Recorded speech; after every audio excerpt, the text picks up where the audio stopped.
जनसंख्या वितरण जो है पिछले पेपर में आपके जो प्रश्न पूछा गया था वो ये आया था कि विश्व का सर्वाधिक जनसंख्या घनत्व किस देश का है। तो हाँ वो भी हाँ विश्व का, हाँ राजस्थान का था विश्व वाले में से। ये आपको मोनाको वाला प्रश्न पूछा गया था।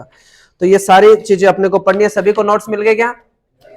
ठीक है, देखो सबसे पहले लिखा हुआ है विश्व जनसंख्या।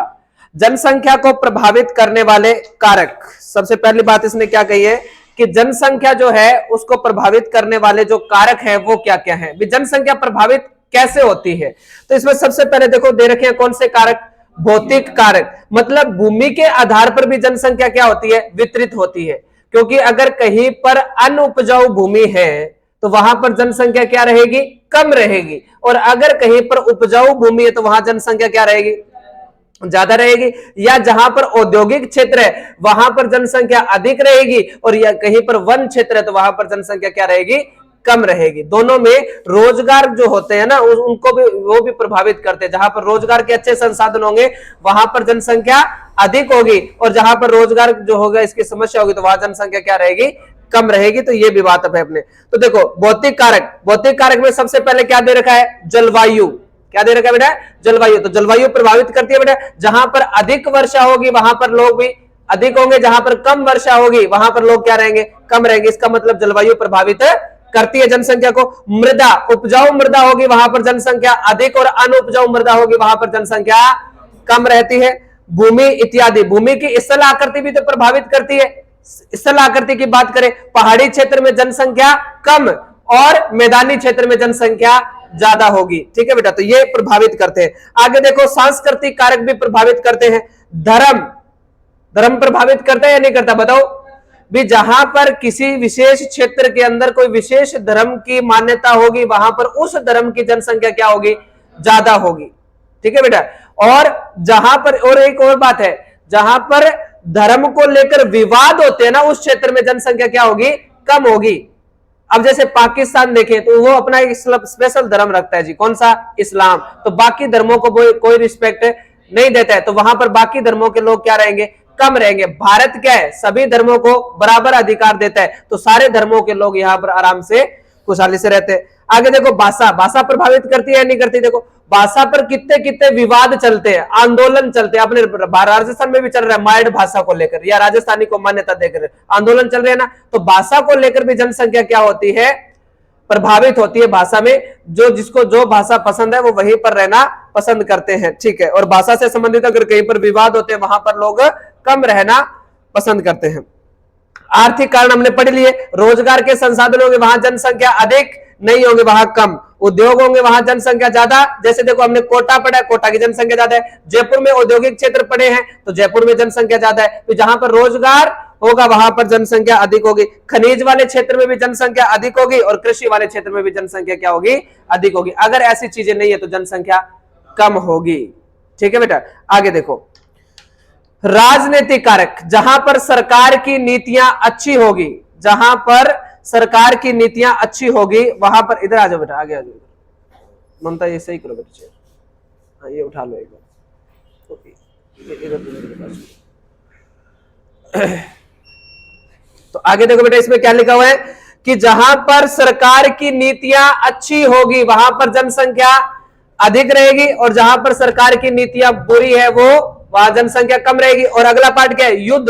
अब देखो अपने राजस्थान में ज्यादा लोग रहना पसंद करेंगे या लद्दाख में, राजस्थान में। क्यों, क्योंकि वहां पर हमेशा युद्ध की स्थिति बनी रहती है। युद्ध की स्थिति बनी रहती है तो लोग अपने को सेफ फील नहीं करेंगे तो वो वहां पर निवास भी नहीं करेंगे। तो ये जो है जनसंख्या को प्रभावित करने वाले कारक हैं। आगे देखो भौतिक कारकों में जलवायु का सबसे महत्वपूर्ण प्रभाव होता है, क्योंकि मानव को सबसे पहले क्या चाहिए, अच्छी जलवायु चाहिए बेटा। जलवायु कैसी चाहिए भी, इतनी गर्म जलवायु भी नहीं होनी चाहिए, ज्यादा ठंडी, मतलब ध्रुवों पर भी तो लोग नहीं रहते ना, तो सारा मरुस्थल में भी तो लोग कम ही रहते हैं। तो कहने का मतलब जलवायु प्रभावित कर रही है। और दूसरी बात, अधिक वर्षा जहां पर होगी उस क्षेत्र में उत्पादन ज्यादा होगा, उत्पादन ज्यादा होगा तो रोजगार के संसाधन ज्यादा होंगे। तो इस ऐसे क्षेत्र में तो ये जलवायु कारक महत्वपूर्ण है। भौतिक जो कारक है ना तीन, जलवायु, मृदा और भूमि, इसमें सबसे महत्वपूर्ण कौन सा है, जलवायु होता है, इसीलिए शीतोष्ण कटिबंधीय जलवायु व मानसूनी जलवायु में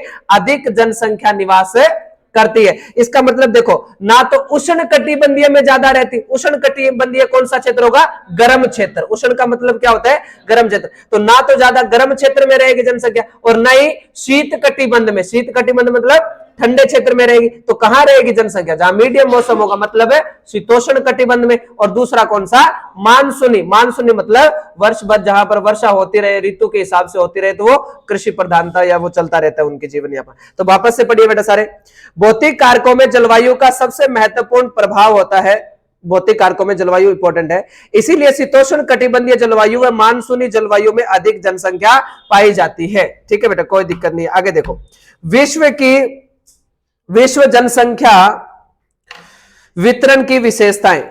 विश्व जनसंख्या वितरण की विशेषताएं। तो देखो, विश्व जनसंख्या वितरण की विशेषता क्या है, इसको अपने ध्यान से पढ़ लेते हैं। देखो, ये सारी चीजें मैं आपको अच्छे से समझा देता हूं। विश्व में सबसे पहले अपने जनसंख्या किस हिसाब से देखेंगे? गोलार्ध के हिसाब से। कौन सी दृष्टि से पढ़ेंगे बेटा? गोलार्ध की दृष्टि से अपने जनसंख्या को पढ़ना है। तो ये कह रहा है बेटा कि ये अपनी ग्लोब है या पृथ्वी है, इस पृथ्वी पर ये इक्वेटर लाइन या भूमध्य रेखा है। तो इस भूमध्य रेखा के ऊपर में बात करें तो ऊपर वाला गोलार्ध कौन सा गोलार्ध होता है? उत्तरी गोलार्ध। तो उत्तरी गोलार्ध में कितने प्रतिशत जनसंख्या और दक्षिणी गोलार्ध में कितने प्रतिशत जनसंख्या? 10% ही जनसंख्या निवास करती है। इसका मतलब क्या है कि सर्वाधिक जनसंख्या कौन से गोलार्ध में होगी? उत्तरी गोलार्ध में। क्यों होगी बेटा? क्यों होगी? क्योंकि ऊपर वाले गोलार्ध में 60% स्थल भाग है और 40% क्या है? जल है। और नीचे वाले में 81% जल है और 19% क्या है? स्थल है। तो इसका मतलब दक्षिणी गोलार्ध में स्थल भाग ही क्या है? कम है। तो जनसंख्या पानी में तो रहने से रही, तो दक्षिणी गोलार्ध में जनसंख्या क्या रहेगी? कम रहेगी। ये सारे प्रभाव आप लोगों को यहां से पता चल जाएंगे इसमें कि दक्षिणी गोलार्ध को ना बेटा जल ज्यादा होने के कारण जलीय गोलार्ध कहते हैं। क्या कहते हैं? जलीय गोलार्ध कहते हैं। और ऊपर वाले भाग में स्थल भाग ज्यादा होने के कारण इसको क्या कहते हैं? स्थलीय गोलार्ध कहा जाता है। ठीक है, तो यहाँ भूमि कम है तो यहाँ जनसंख्या भी क्या रहती है? कम ही रहती है। ठीक है, आगे देखो, अगला वितरण देखो, किसके अनुसार बता रहा है? अक्षांशों के अनुसार जनसंख्या। किसके अनुसार? अक्षांशों के अनुसार जनसंख्या। तो देख लो बेटा, ये कह रहा है कि जो उत्तरी गोलार्ध में जनसंख्या ज्यादा निवास करती है ना, तो इसमें 20 से 40 डिग्री अक्षांश तक दुनिया की कितने प्रतिशत जनसंख्या रहती है? 50% जनसंख्या निवास करती है बेटा। ठीक है, कि ये जो हमारा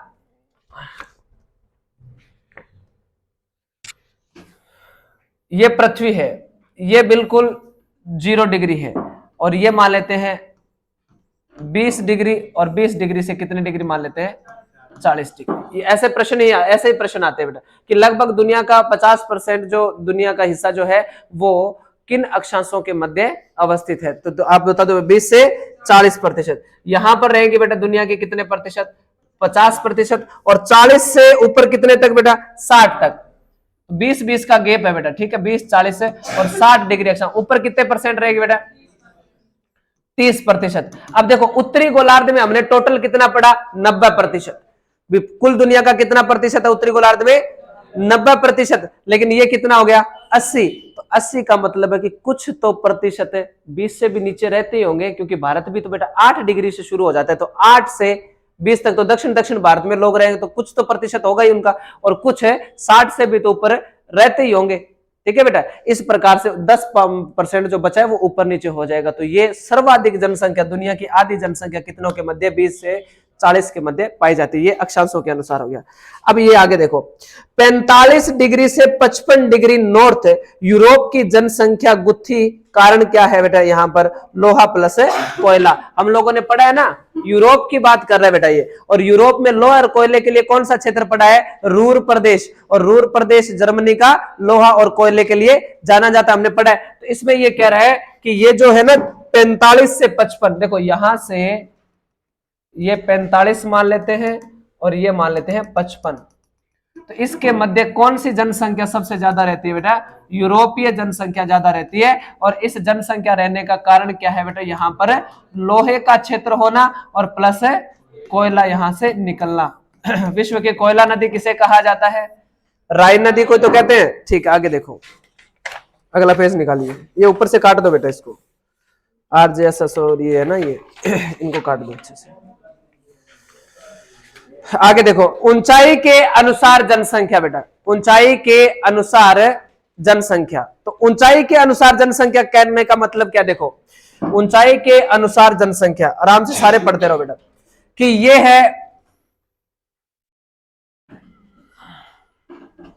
उच्चावच की बात कर ले अपने।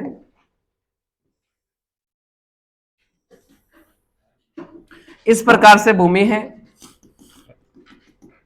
और ये यहां पर क्या है? पानी है या समुद्र है, और इस समुद्र से मान लेते इस भाग को समुद्र तल कहते हैं अपने। इसको क्या कहते हैं बेटा? समुद्र तल कहते हैं। अब इस समुद्र तल से हमने 300 मीटर पड़े हुए क्या? मैदान, फिर 600 से आगे पड़े हुए हमारे पठार, इसके बाद में पहाड़ी, इसके बाद में ऐसे करते करते 2700 मीटर तक हमारा, हम लोगों का लगभग जो है स्थल आकृतियां पड़ी हुई है, यहां तक ही पड़ी हुई है बेटा। तो यहां पर यह कह रहा है कि इस समुद्र तल से कितनी ऊंचाई तक सर्वाधिक जनसंख्या रहती है। तो इसमें क्या लिख रखा है बेटा? कि दुनिया की 60% जनसंख्या ना, वो कितने मीटर तक? 200 मीटर की ऊंचाई तक ही निवास करती है। तो इसका मतलब 200 या 150 से शुरू करें तो मैदानी होता है बेटा। तो मैदानी भाग क्या होते हैं? उपजाऊ होते हैं। मैदानी भाग क्या होते हैं बेटा? उपजाऊ होते हैं। मैदानी भागों में जल संसाधनों की क्या होती है? प्रचुरता होती है, क्योंकि नदियां होती है, मीठा पानी होता है मैदानी भागों में। अच्छा उत्पादन होगा, उत्पादन होगा तो वहां पर उद्योग भी होंगे, और उद्योग होंगे तो वहां पर रोजगार भी होंगे। इसका मतलब इनमें से सबसे अच्छी स्थलाकृति कौन सी होती है? मैदान होती है। तो दुनिया में सबसे ज्यादा जनसंख्या जो है कितने प्रतिशत है? 60% जनसंख्या जो है वो कौन से, कितने मीटर की ऊंचाई तक निवास करती है? 200 मीटर की ऊंचाई तक निवास करती है। कोई बात नहीं, रिपीट कर लेंगे एक पेज को पूरा करके, उसके बाद में समुद्र से दूरी। समुद्र से दूरी का मतलब क्या है? कि जो अपना तट रेखा होती है, देखो जैसे ऐसे कोई महाद्वीप मान लेते हैं, इधर है ये कोई सागर या समुद्र है बेटा, और ये इधर स्थल भाग आ गया। अब ये कह रहा है कि समुद्रों के किनारे किनारे जो जनसंख्या निवास करती है, तो कितनी दूरी तक दुनिया की सर्वाधिक जनसंख्या निवास करती है? तो देखो बेटा, समुद्र तल से कितनी दूरी तक है? 500 किलोमीटर तक। कितने किलोमीटर तक? 500 किलोमीटर तक दुनिया की कितनी जनसंख्या निवास करती है? 50% जनसंख्या निवास करती है। प्रश्न कैसे बनेगा? अगर ज्यादा बड़ा इसका प्रश्न बनाया गया तो वो आपको कथन और निष्कर्ष का प्रश्न देगा। ए लिखकर बोल देगा कि दुनिया की 50% जनसंख्या समुद्र से 50 किलोमीटर की दूरी तक निवास करती है। बी और इसके बाद आर बना देगा, ए और आर बना देगा, या कोई और बना देगा, ए बी बना देगा। बी में वो क्या लिखेगा कि समुद्र तल से औसत 200 मीटर की ऊंचाई तक दुनिया की 60% जनसंख्या निवास करती है। ऑप्शन ए सही, ए और आर दोनों सही, ए और आर दोनों गलत, ए और ए सही, आर गलत, आर सही, ए गलत, ऐसे वो प्रश्न बना देगा। तो दोनों ही बातें क्या है बेटा? सही है कि समुद्र तल से 200 मीटर की ऊंचाई तक दुनिया की 60% जनसंख्या रहती है, और समुद्र से 50 किलोमीटर की दूरी तक, 500 किलोमीटर की दूरी तक कितनी प्रतिशत है? 50% जनसंख्या निवास करती है। आगे देखो, विश्व की 90% जनसंख्या केवल कितने? 10% भूभाग पर ही क्या करती है? निवास करती है। दुनिया की 90%। अब एक कोई गुणा भाग करके देखते हैं बेटा। देखो, दुनिया की 60% जनसंख्या जो है ना बेटा, ये कौन से महाद्वीप पर रहती है? एशिया महाद्वीप पर रहती है। ठीक है, लेकिन एशिया में कई ऐसे देश हैं जिनकी जनसंख्या ज्यादा है। अब देखो, भारत विश्व का कितना प्रतिशत है बेटा? 2.41 कर दो बेटा, सिर्फ 2%, 3% मान लेते हैं बेटा। ये दुनिया का कितने प्रतिशत भूमि है अपने वाली? 3%। इस 3% पर ही देख लो कितने परसेंट रह रही है? लगभग 20%, 17-18 पढ़ते हैं अपने, तो लगभग 3% पर ही कितनी रह रही है? 20%। अब चाइना मान लो, चाइना ज्यादा से ज्यादा दुनिया का 4% होगा, 4% होगा, तो लगभग 25 से 30 के पास आसपास में 25% कर लो इसकी। तो दोनों की कितनी हो रही है? 45, और क्षेत्र कितना हो रहा है?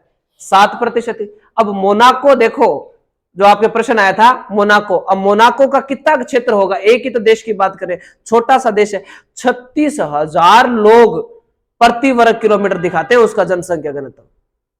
36,000, अपने राजस्थान का 200 है और वहां 36,000 है, तुलना देख लो। ठीक है, तो अब तो रहते तो वो पता नहीं कैसे हैं, पर बाकी है वो। तो कहने का मतलब क्या है कि दुनिया की 90% जो जनसंख्या है वो दुनिया के कितने प्रतिशत क्षेत्र पर निवास करती है? मात्र और मात्र 10% क्षेत्र पर निवास करती है। आगे बढ़ के देखिए, एक्यूमेन अधिवासित। एक्यूमेन अधिवासित क्षेत्र का मतलब होता है रहने योग्य क्षेत्र। क्या होता है बेटा? रहने भी। दुनिया में जो अधिवासीय क्षेत्र है, मतलब जहां पर व्यक्ति आराम से रह सकता है, वो कितना प्रतिशत है? तो देखो बेटा, विश्व का लगभग 60% भूभाग क्या है? अधिवासी क्षेत्र के अंतर्गत आता है। ये आगे लिखा हुआ है रहने योग्य भाग। तो इस धरती का कितना परसेंट भाग रहने योग्य है? 60% भाग रहने योग्य है। ठीक है, विचार विश्व के, एक बात आपकी समझ में आ गई कि विश्व का 60% भाग कैसे रहने योग्य है? 70% भाग पर तो पानी है।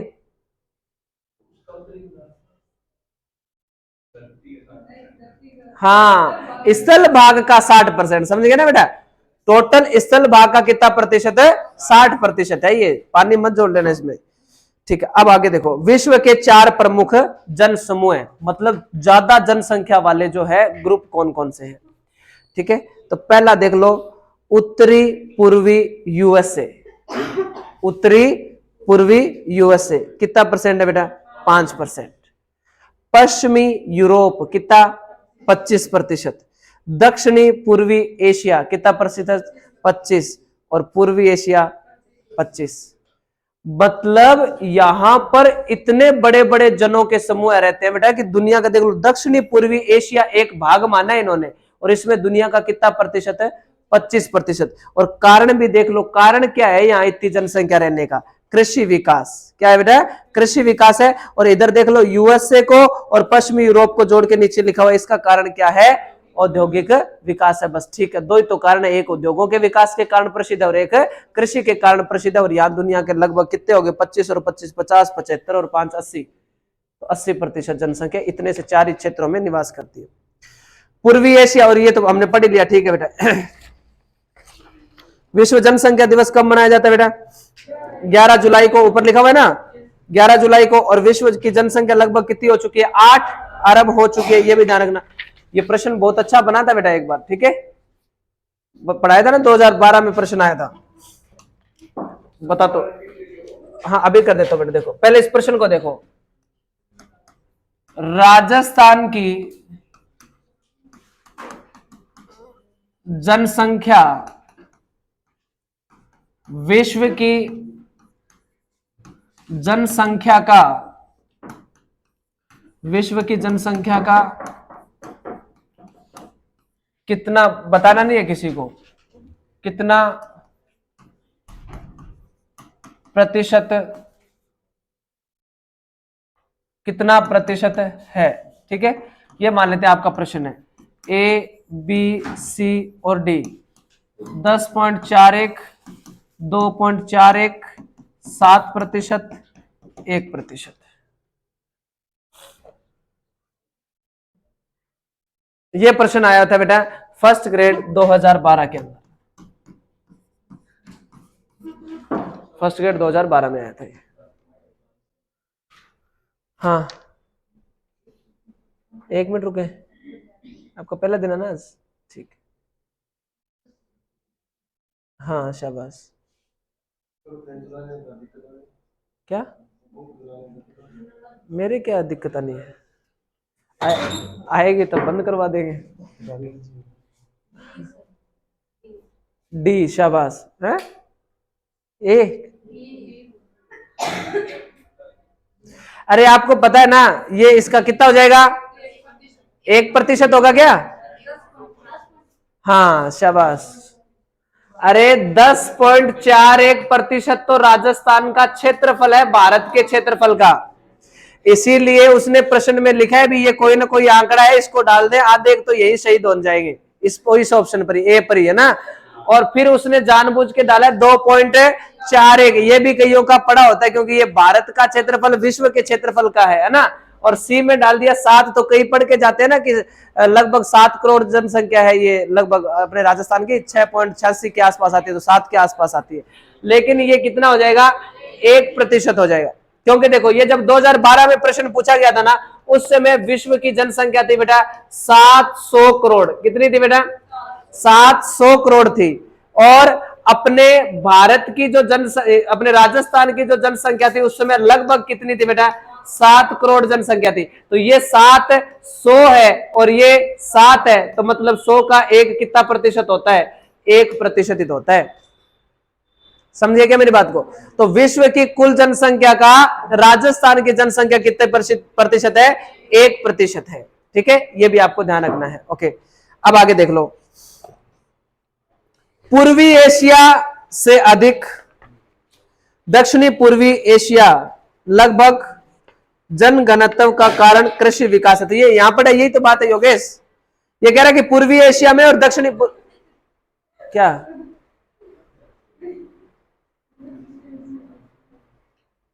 क्या हुआ, अरे उन्होंने पहले पूछा था ना कि दोबारा पढ़ा दो। पश्चिमी यूरोप और उत्तर पूर्वी यूएसए में लगभग कितना प्रतिशत है बेटा, ये 30% है। और यहां जनसंख्या का कारण क्या है बेटा, यहां पर औद्योगिक विकास व नगरीय के कारण, नगरीय विकास के कारण कहा जाता है। अब देखो जनसंख्या वितरण महाद्वीपों के अनुसार, महाद्वीपों करवाए हुए हैं ये तो आपको कि जनसंख्या के हिसाब से अवरोही और आरोही दोनों क्रम है ना आपके पास। तो देख लो एशिया में, और देश भी आगे लिखे हुए, आराम से पहले पढ़ो और इसको सुनो, ये ट्रिक याद रखने की कोई बात नहीं है, ऐश्वर्या अफरीदी और ये कोई याद रखने की जरूरत नहीं है।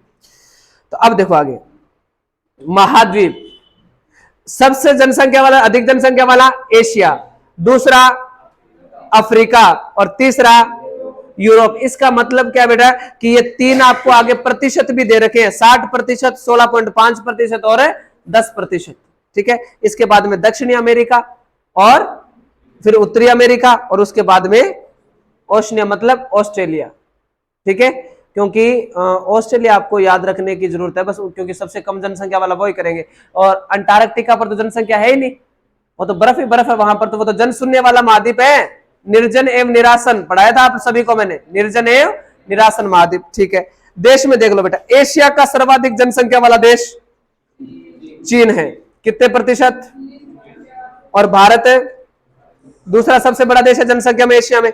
अफ्रीका का सर्वाधिक जनसंख्या वाला देश, यूरोप का सर्वाधिक जनसंख्या वाला देश, और दक्षिणी अमेरिका का ब्राजील, और उत्तरी अमेरिका का यूएसए, और ऑस्ट्रेलिया का तो ऑस्ट्रेलिया है ही, कोई दिक्कत नहीं है। देखो चलो आओ एक बार रिपीट करते हैं, सारे बिना देखे करना बेटा। ठीक है, और ये हो गया अपना, एक साइड में अपने महाद्वीप करेंगे और एक साइड में क्या करेंगे, देश लिखेंगे। ठीक है, आराम से देखो, जनसंख्या की दृष्टि से सबसे बड़ा महाद्वीप बताइए, एशिया महाद्वीप, कितने प्रतिशत जनसंख्या, 60% जनसंख्या। एशिया का सर्वाधिक जनसंख्या वाला देश चीन, कितनी जनसंख्या बेटा, लगभग 19.45% है। ठीक है, दूसरा सबसे बड़ा देश कौन सा है, भारत, एशिया का, कितना, 17.5% के आसपास इसका ही मान लेते हैं। ठीक है, तो इजी रहेगा याद करने में। अब आप एक बात सुनो कि ये एशिया के सबसे बड़े होने के साथ साथ ये विश्व के भी क्या है, जनसंख्या की दृष्टि से सबसे बड़े देश है, क्योंकि विश्व का सर्वाधिक जनसंख्या में चीन और दूसरे स्थान पर कौन आता है, भारत। तो ये एशिया के भी सबसे बड़े हैं और विश्व के भी सबसे बड़े। जनसंख्या की दृष्टि से दूसरा सबसे बड़ा महाद्वीप अफ्रीका, कितना प्रतिशत बेटा, 16.5%। और अफ्रीका का हमने पढ़ा है सबसे सर्वाधिक जनसंख्या वाला देश कौन सा है, नाइजीरिया है, और क्षेत्रफल में कौन सा है, अल्जीरिया है। ठीक है बेटा, ये आपको याद रखना है। ठीक है, जनसंख्या की दृष्टि से तीसरा सबसे बड़ा महाद्वीप कौन सा है, कितने प्रतिशत है बेटा, 10% बेटा, कितने प्रतिशत है, 10%। और इसका जनसंख्या की दृष्टि से सबसे बड़ा देश कौन सा है। अब देखो यूरोप में रूस जो है वो क्षेत्रफल में भी सबसे बड़ा है और जनसंख्या में भी सबसे बड़ा देश है। ठीक है, यूरोप के बाद में हमने कौन सा किया, दक्षिणी अमेरिका, और दक्षिणी अमेरिका का सर्वाधिक जनसंख्या वाला देश आपको पता नहीं कौन सा है, ब्राजील। तो क्षेत्रफल में भी कौन सा है बेटा, यहाँ का ब्राजील है, दक्षिण अमेरिका का क्षेत्रफल में भी सबसे बड़ा देश। इसके बाद में आ जाएगा उत्तरी अमेरिका। उत्तरी अमेरिका का जो जनसंख्या में सबसे ज्यादा जनसंख्या वाला देश कौन सा है? यूएसए। और दूसरा कौन सा आएगा? कनाडा। दूसरे नंबर पर कौन आएगा बेटा? कनाडा ही आएगा, और कनाडा इसका क्षेत्रफल की दर सबसे बड़ा देश भी है। ठीक है, इसके बाद में कौन सा आएगा बेटा? ये तो हो गया। हाँ, ऑस्ट्रेलिया लिख दो या ऑस्ट्रेलिया लिख दो, एक ही बात है। तो ऑस्ट्रेलिया का तो सर्वाधिक जनसंख्या वाला देश कौन सा हो जाएगा? ऑस्ट्रेलिया। अब कोई कैसे भी मिलान करने वाला प्रश्न आए, अब देखो ये है कौन सा क्रम? आरोही क्रम। आरोही क्रम। और ये हो जाएगा बेटा अवरोही क्रम। ठीक है, बस दोनों आरोही और अवरोही क्रम दोनों आप लोगों ने पढ़ लिए। ठीक है, नेक्स्ट पढ़ो, आगे देखो बेटा। उसमें देशों के अनुसार जनसंख्या। अब देशों के अनुसार जनसंख्या तो आपको पढ़नी है। देखो चीन को यहाँ 19 लगभग 19% कर लेना बेटा। ठीक है, तो चीन सर्वाधिक जनसंख्या वाला देश कौन सा है बेटा? चीन। और दूसरा कौन सा है? भारत। ये दो तो आपको याद ही है ना बेटा। तीसरा याद करना है आपको, कौन सा? यूएसए। ठीक है, तीसरा कौन सा हो जाएगा? अमेरिका, यूएसए हो जाएगा। चौथा कौन सा है? इंडोनेशिया। और पांचवा ब्राजील। 5 तक ही आपको याद नहीं करने, याद तो आपको सारे के सारे 10 लिखे हुए ना, ये 10 के 10 लिखने। कारण इसका क्या है कि आजकल ना प्रश्न ऐसे नहीं आता। देखो मैं 2 प्रकार बताता हूं प्रश्न को। पहले प्रश्न का प्रकार ये होता था कि विश्व में सर्वाधिक जनसंख्या वाले देशों का सही क्रम है, ऐसे प्रश्न बना दिया। मान लो ये छोटे लेवल का नहीं था प्रश्न, ये भी अच्छे लेवल का, सेकंड ग्रेड लेवल का ही प्रश्न है। क्योंकि अगर उससे छोटा लेवल होता तो सीधा ही प्रश्न आता कि विश्व में सर्वाधिक जनसंख्या वाला देश कौन सा है? चीन, भारत, यूएसए और इंडोनेशिया। 4 ऑप्शन ऐसे आ जाते। उससे तो इसका लेवल क्या है? ज्यादा है, क्योंकि इसमें क्या पूछा जा रहा है? सही क्रम पूछा जा रहा है। ए, बी, सी और डी, 4 इसके क्या हो जाएंगे? ऑप्शन। देखो एक में लिखा इसने चीन, ठीक है, फिर लिख दिया इसने यूएसए, फिर लिखा इसने भारत, और फिर लिख दिया इसने इंडोनेशिया। फिर लिख दिया इसने इंडोनेशिया। ठीक है, ये बना दिए इसने, 4 बना दिए। इंडोनेशिया आ गया, एक और बना देते, 5 तक बनाएगा तो आगे क्या लिख देगा? ब्राजील लिख देगा। आगे क्या लिख देगा वो? ब्राजील। बी ऑप्शन में देखिए यूएसए, चीन, भारत, और एक में डाल दिया ब्राजील, और फिर लिख दिया क्या? इंडोनेशिया। अगला देखो, अब अगला प्रश्न जो रहेगा वो रहेगा चीन, भारत, यूएसए, इंडोनेशिया और ब्राजील, ऐसा लिख दिया। और फिर वो लिखेगा बेटा एक ऑप्शन में चीन, भारत और यूएसए, और फिर लिख देगा ब्राजील, और एक लिख दिया इंडोनेशिया। देखो इसमें अपने को दूसरे तो याद ही है ना, 2 तो याद ही अपने भी, पहला चीन है और दूसरा भारत है। तो इसमें दूसरे नंबर पर भारत नहीं, इसको काट दो। इसमें दूसरे नंबर पर भारत नहीं है, काट दो। इसमें और इसमें दूसरे नंबर पर भारत और पहले पर चीन है। मतलब बात तो कहां अटकी? 2 ऑप्शन पे ही अटकती है आगे बात तो। ठीक है, अगर अपने को तीसरे पर चले तो तीसरा भी क्या है? सेम है। चौथे में दिक्कत आ गई। अब चौथा हमारे याद होना चाहिए कि कौन सा होगा? इंडोनेशिया होगा। तो इसका मतलब ये याद होंगे तभी होगा।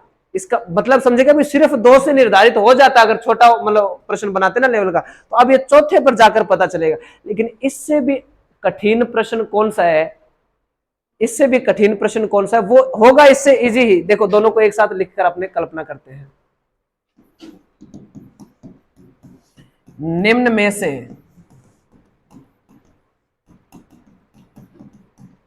कौन सा देश या निम्न में से किस देश की जनसंख्या सर्वाधिक है? निम्न में से किस देश की जनसंख्या सर्वाधिक है या ज्यादा है? ऐसा प्रश्न आ गया। अब उसमें ना वो लिखेगा, देखो रूस, जापान, बांग्लादेश, रूस, जापान, बांग्लादेश, जर्मनी। दिक्कत इसमें आती है बेटा हमारे, समझ रहे हो ना मेरी बात को? अभी 10 क्यों लिखे हुए हैं वहां अपने, कहते हैं अभी कर्म कितना होना चाहिए, अभी ज्यादा से ज्यादा 5 तक याद होने चाहिए अपने ऊपर से, लेकिन अब जो ट्रेंडिंग है ना प्रश्नों की वो ये है, वो नाम ही नहीं आते जो जनसंख्या में हम लोगों ने पढ़े होते हैं, अजीब ही देश आते हैं। अब इनका ना तो हमें क्रम याद है, लेकिन इसमें तो लिखा हुआ है ना बेटा, देख लो पाकिस्तान, और पाकिस्तान के बाद में कौन सा आ रहा है छठे पर, नाइजीरिया, और 8वें पर कौन आ रहा है, बांग्लादेश आ रहा है। तो इसका मतलब ये तो पता चल गया कि इसमें बांग्लादेश जो होगा सी उत्तर सही होगा हमारा। तो यहां तक आपको याद रखने, ये 2 प्रकार के प्रश्न है, ये आपका 50-50 चांस रहते हैं सही होने के, लेकिन इसमें तो बिल्कुल ही 100% रिस्क होता है अगर हमारे 10 तक नहीं पढ़े होते बेटा, क्योंकि पता ही नहीं है कि कौन से की ज्यादा है। और आधार भी क्या बना लोगे, क्या आधार बनाओगे, बांग्लादेश लगता है क्या? अगर आपको सीधा प्रश्न होता तो या तो आपको लगता बेटा जर्मनी, और या क्या लगता, रूस लगता, क्योंकि रूस वैसे भी बड़ा है, तो आप सोचते भी जनसंख्या में भी बड़ा है, तो इसका उत्तर लगभग क्या कर लेते, रूस, और या कर लेते जर्मनी, ठीक है। और बांग्लादेश तो अपने अपने से अलग हुआ, तो हम इसको छोटा ही मानते हैं, खैर क्योंकि छोटा छोटा ही होता है। आगे देखो, लिखो बेटा इसमें कि देखो ये सारे कितने देश हैं, 10 देश हैं। नीचे प्रश्न देखो कितना अच्छा बना हुआ इसमें, कि इन 10 देशों में से 6 एशिया महाद्वीप में स्थित है। ये जो 10 देश है ना, इनमें से 6 कहां के हैं, एशिया के हैं, और जिनमें विश्व की कितने प्रतिशत जनसंख्या रहती है, 60%। ये तो हमारे एशिया का याद ही है। अन्य तथ्य, आगे देखो बेटा, अन्य तथ्य दे रखे हैं इसमें। ये कह रहा है कि जनसंख्या कहां, कैसे और क्यों निवास करती है, जहां पर अधिक निवास करती है। चीन की 2/3 याद मत करना चाहिए ऐसा, ये इंपॉर्टेंट नहीं है फैक्ट, लेकिन ध्यान होना चाहिए, भी थोड़ा सा सुना हुआ होना चाहिए, इसलिए मैं आपको पढ़ा रहा हूं, बस आराम से सुन लो। छोटे छोटे पार्ट है तीनों के तीनों, राजस्थान, भारत और विश्व की जनसंख्या छोटा सा पार्ट है। ये देखो 5-7 पेज ही है, 3 टॉपिकों के इतने पेज है ये।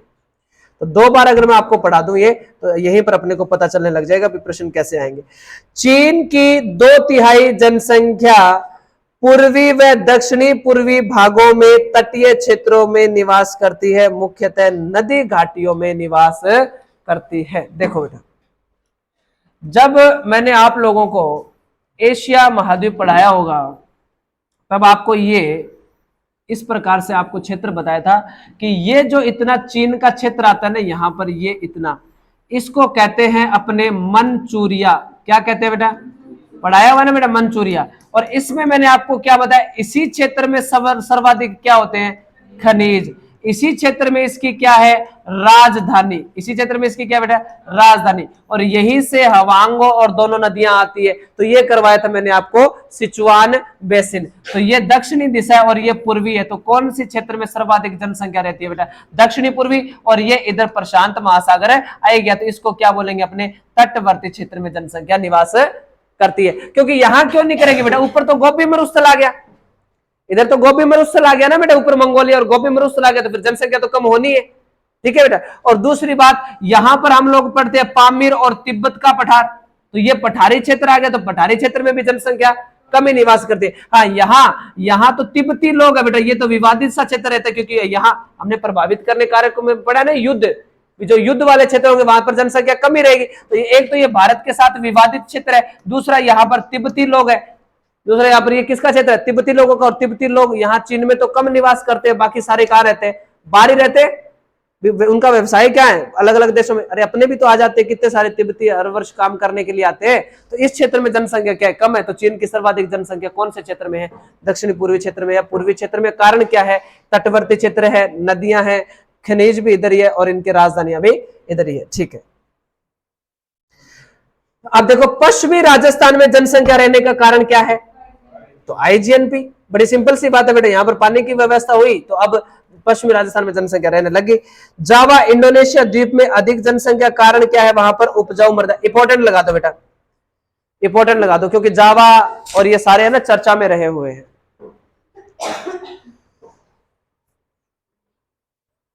जबकि सुमात्रा द्वीप में अनउपजाऊ मृदा के कारण यहां न्यून जनसंख्या पाई जाती है। जावा की तुलना में सुमात्रा पर जनसंख्या क्या है, कम है, लेकिन जितनी है उसका घनत्व क्या है, सर्वाधिक है। क्योंकि देखो मैं फिर से पढ़ा देता हूं आपको ये 2 लाइनें। सर्वाधिक जनसंख्या घनत्व वाला द्वीप, घनत्व वाला द्वीप, और सर्वाधिक जनसंख्या वाला द्वीप, दो चीजें हैं। तो सर्वाधिक जनसंख्या वाला द्वीप कौन सा बेटा? जावा। और जावा को अधिक जनसंख्या के कारण क्या कहा जाता है? मधुमक्खियों का छत्ता कहते हैं। ठीक है, तो इसको क्या कहा जाता है? सुमात्रा द्वीप। विश्व का सर्वाधिक जनसंख्या घनत्व वाला द्वीप कौन सा है बेटा? सुमात्रा। और सर्वाधिक जनसंख्या वाला द्वीप कौन सा है? जावा द्वीप है सर्वाधिक जनसंख्या वाला। और इसके बाद में हमने पढ़ा था देश कौन सा है विश्व का? मोनाको। और एशिया का कौन सा देश है बेटा? सिंगापुर। ये सारी चीजें मैंने आपको पढ़ा दी थी कि एशिया का सर्वाधिक जनसंख्या घनत्व वाला देश कौन सा है? सिंगापुर है। विश्व का सर्वाधिक जनसंख्या घनत्व वाला देश मोनाको है। और विश्व का सर्वाधिक जनसंख्या घनत्व वाला द्वीप कौन सा है बच्चों? सुमात्रा है। ठीक है, कनाडा की 2/3 जनसंख्या दक्षिणी पूर्वी भाग में औद्योगिक विकास के कारण निवास करती है। चलो आओ, सारी चीजें मैं आपको मैप में बताता रहूंगा और सारी चीजें आपको, अगर देखो महाद्वीप आपको याद है ना वो सारी लोकेशन है, तो कोई कारण नहीं आएगा। अब देखो दक्षिणी पूर्वी भाग ही क्यों आ रहा है इसका? किसका बेटा? कनाडा का। तो कनाडा का भाग भी तो ऐसे ही तो है, ऐसे ऐसे है कनाडा का भाग। ठीक है, अब कनाडा के नीचे कौन सा देश पढ़ा है मैंने आपको? यूएसए पढ़ा है। तो कनाडा की पहले ये तो दक्षिण दिशा है और ये कौन सी दिशा है बेटा? पूर्वी दिशा है। यहां पर मैंने आपको सुपीरियर झील करवाई है, यहां पर फिर मैंने आपको विनिपेग झील करवाई है ना। इसके बाद में यहां पर मैंने ह्यूरन, ईरी और ओंटेरियो ये झीलें करवाई है ना बेटा, सारी की सारी। अब यहां से इनको विभिन्न नहरों के माध्यम से जोड़ा गया। जैसे हमने पढ़ा था ये कौन सी नहर है? सू नहर, ये ईरी नहर, ये वेलेंड नहर और आगे आ जाती है ओंटेरियो नदी आ जाती है बेटा। और इन्हीं के किनारे हमने शिकागो है, बर्मिंघम है, डेट्रॉयट है, टोरंटो है, ये सारे के सारे शहर इन्हीं के किनारे तो पड़े हैं। ये सारे के सारे शहर जो है हमने इसी के तो किनारे पड़े हैं बेटा। और इसी के किनारे अगर सारे के सारे हमने शहर पढ़े हैं तो इंपॉर्टेंट बात क्या होगी कि औद्योगिक क्षेत्र होगा, वहीं पर जनसंख्या अधिक निवास करेगी। ये तो हमने पढ़ाई है कि जहां पर सर्वाधिक औद्योगिक जनसंख्या निवास करेगी, औद्योगिक हो गए वहां पर सर्वाधिक जनसंख्या निवास करेगी। तो ये सारे का सारा औद्योगिक क्षेत्र के लिए तो है। और इससे आगे देखो, थोड़ा सा इससे आगे और चलते हैं बेटा। यहां पर कौन सा महासागर आ गया? कौन सा महासागर आ गया बेटा? अटलांटिक महासागर आ गया ना। और अटलांटिक महासागर आ गया तो यहां पर कौन सा यूरोप आएगा? यूरोप की कौन सी दिशा आएगी बेटा? पश्चिमी यूरोप आएगा। और पश्चिमी यूरोप में आपको पता है यहां पर इंग्लैंड, स्कॉटलैंड, वेल्स, आयरलैंड, यहां पर फ्रांस, जर्मनी वगैरह सारे क्षेत्र आ गए। तो मतलब यूरोप के कौन से भाग में ज्यादा उद्योगों वाले शहर आ गए? इधर भी उद्योगों वाले शहर हैं, इधर भी उद्योगों वाले शहर है। तो इनके आपस में क्या होगा बेटा? व्यापार तो अधिक होगा ना बेटा। बड़ी सिंपल सी बात है, व्यापार होगा तो ये लो यहां पर क्या बना दिया हमने? एक व्यापारिक मार्ग बना दिया। यही दुनिया के व्यापार में सबसे बड़े दूरी है। दुनिया के व्यापार में सबसे बड़े दूरी कौन है? यही है, यूरोप और अमेरिका, उत्तरी अमेरिका, ये उद्योगों में माने जाने हैं बेटा। ठीक है, अब देखो अटलांटिक महासागर की ये कौन सी दिशा है बेटा? उत्तरी। कौन सी दिशा है? उत्तरी। इस जो जल मार्ग का जो नाम है ना वो है बेटा द ग्रेट साइबेरियन नहीं बेटा, द ग्रेट ओशन ट्रेड मार्ग। इसे क्या कहा जाता है? द ग्रेट ओशन ट्रेड मार्ग कहा जाता है। आराम से सुनना, फिर मैं आपको एक अच्छी सी बात बताऊंगा। ग्रेट का मतलब होता है मुख्य, ओशन का मतलब होता है महासागरीय, ट्रेड का मतलब होता है व्यापार, व्यापारिक, मार्ग का मतलब मार्ग ही होता है। तो मतलब मुख्य महासागरीय जल मार्ग, और ये दुनिया के सबसे बड़े, तो व्यस्त मार्ग भी यही है। और आपके 2022 वाले में प्रश्न क्या आया कि दुनिया का सबसे व्यस्तम जल मार्ग कौन सा है? तो इसको नाम वहां पर ऑप्शन में लिखा हुआ था उत्तरी अटलांटिक जल मार्ग। लिखा हुआ था या नहीं लिखा हुआ था बताइए। तो दो प्रश्न इसके आए हुए भी। देखो कारण क्या हुआ, घूम गया प्रश्न, एक ही जगह तो मिल गए। एक आपके प्रश्न आया था उद्योगों का भी, सॉरी ये जो औद्योगिक रास्ते जो व्यापारिक मार्ग है, एक व्यापारिक मार्ग से पूछ लिया गया और दूसरा आपका सर्वाधिक जनसंख्या घनत्व पूछ लिया गया। और दो प्रश्न का मतलब 4 नंबर। समझ गए मेरी बात को?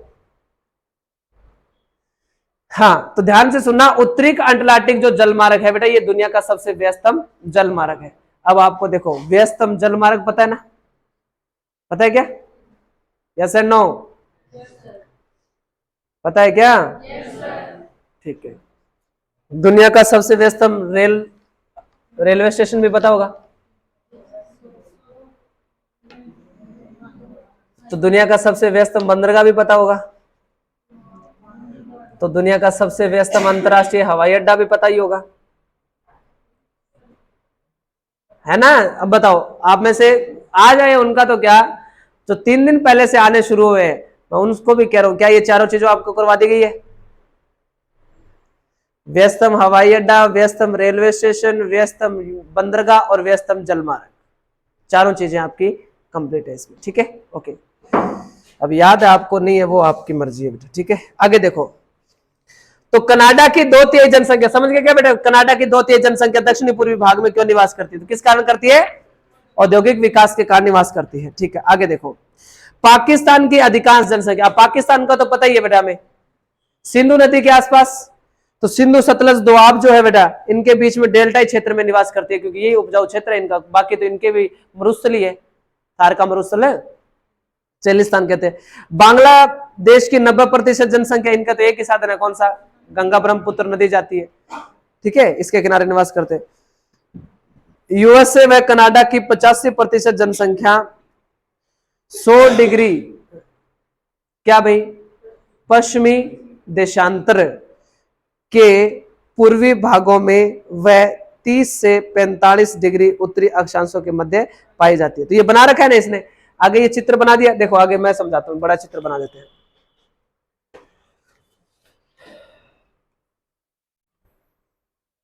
इसको मान लिया हमने उत्तरी अमेरिका महाद्वीप है बेटा ये, ठीक है। इसमें यूएसए और कनाडा की दोनों की बात करेगा ये बात कर लेते हैं अपने कनाडा, और कनाडा से नीचे है बेटा क्या? यूएसए।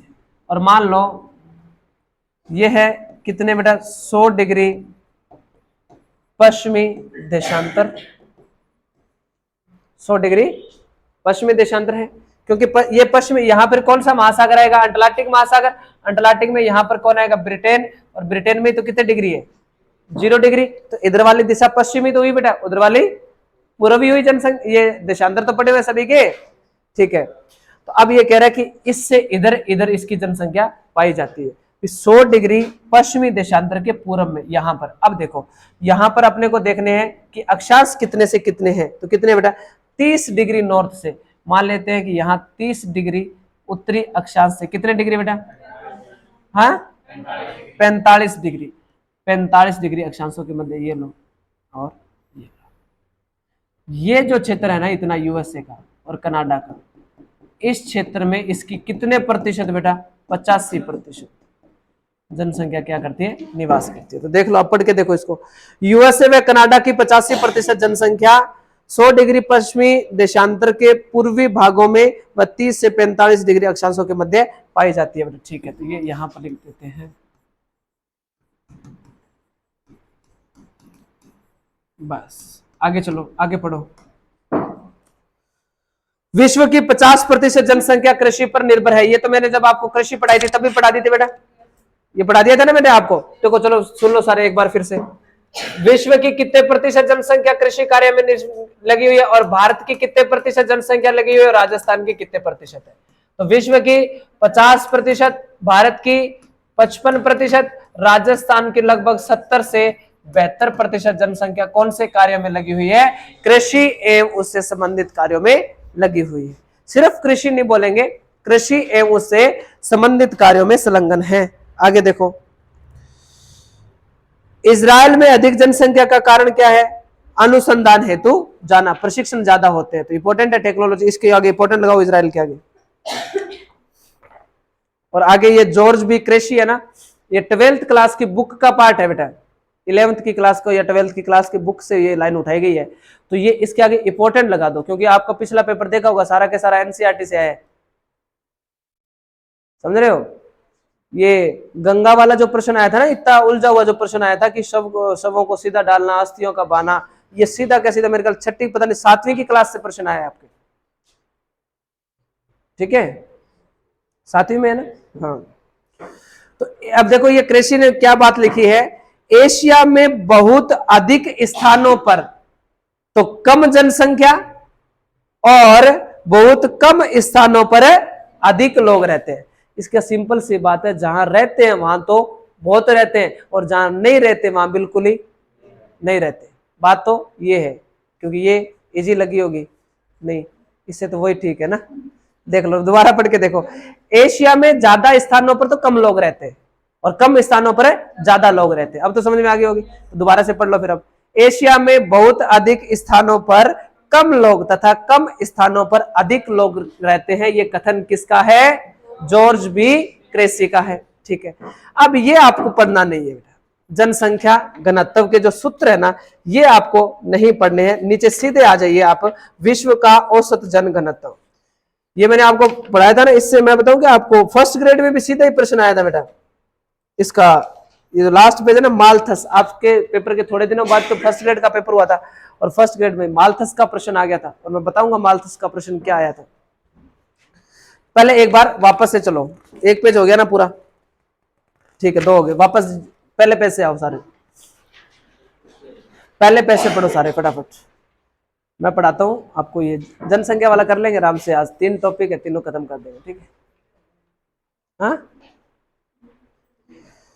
विश्व जनसंख्या वितरण को प्रभावित करने वाले कारक, तो फटाफट पढ़ दो बेटा। ये भौतिक कारक है, जलवायु, मृदा और भूमि। सांस्कृतिक कारक हो जाएंगे, धर्म और भाषा।